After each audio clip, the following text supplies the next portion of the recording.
Dramatic changes in elevation are a distant stranger to this sportsman's paradise.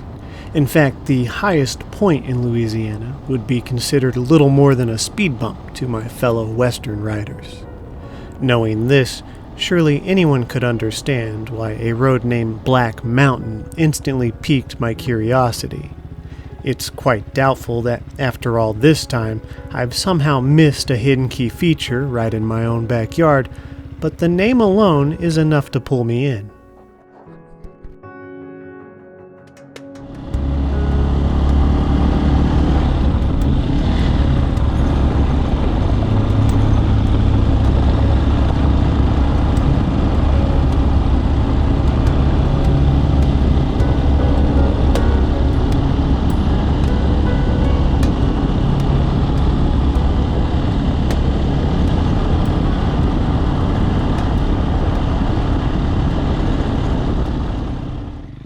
Nothing tells a story with such varying levels of subtlety as a street sign, ranging from seemingly arbitrary numbers to founders, events that took place nearby, and descriptive aspects about the location.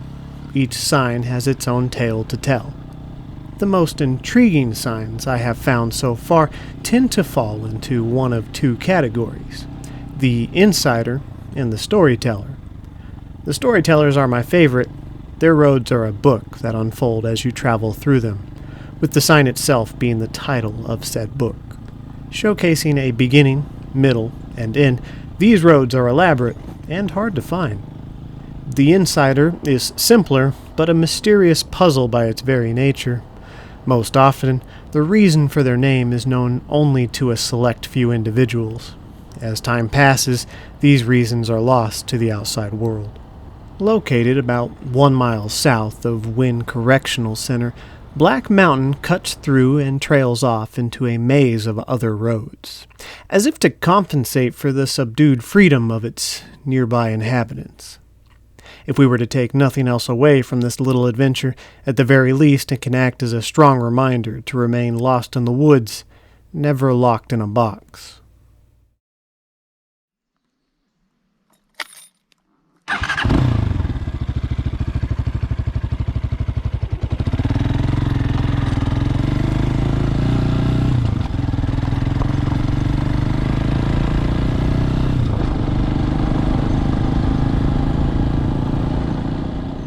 As the bike dances through the unpredictable gravel path, I speculate some reasons as to why this road could have such a title.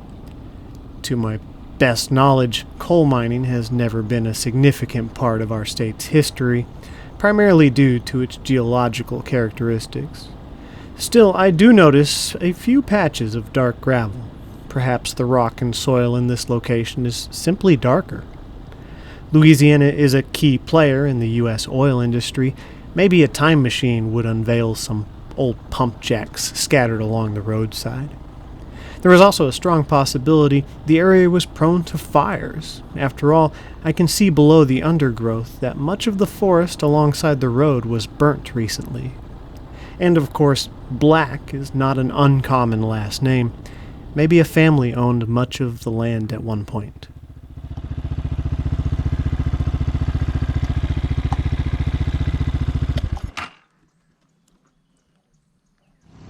These seem to be plausible reasons for half of the name, but that still leaves us with mountain.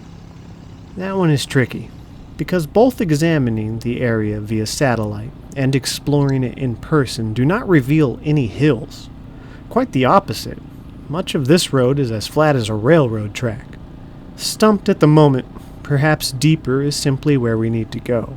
Broken in a few places by other back roads and a small patch of highway, we have a collective total of 22 miles to cover.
Distracted by the beauty of my surroundings, any attempt to investigate here during golden hour seems pointless. It's difficult to focus on anything when my eyes are drawn to everything. With more cuts and bends than most back roads I'm familiar with, the sudden ruts, potholes, and sand would not hesitate to remind me that you can still have fun in third gear. In an ocean of green, dominated by yellow pine, I was pleasantly surprised by how much scenic variety this elusive little mountain had to offer. From unkept natural forest to carefully trimmed woods, from wide open cuts to narrow threads. It was as if the road was pulled through a random pathing generator, with the only key prompt being trees. Lots and lots of trees. If not for the occasional tracks, one could be forgiven for thinking they found some hidden unknown gem. But it's not that far of a stretch. My entire time spent here between blacktop never witnessed another soul. Sadly, and unknown to those who haven't experienced it firsthand, the summertime beauty of Black Mountain can only be appreciated as long as you keep moving. I pity anyone who breaks down here and weep for those who do so unprepared. The moment you stop moving, a persistent army of nature's undesirables swarm, backed by a wave of humidity so thick you could drink the air. Dipping in and out of the national forest while branching off into so many sister roads, I found it to be a convenient location to ride, always having a new path leading either to the main road or deeper into the woods. I never had to gauge my fatigue when approaching a fork in the road. Deciding to push on always guaranteed a quick way out if needed. Whether or not Black Mountain has a simple or elaborate reason for its name, one thing is clear. It is a beautiful and secluded public road, where it likely served a mundane purpose in the past. It now sits patiently, waiting for us.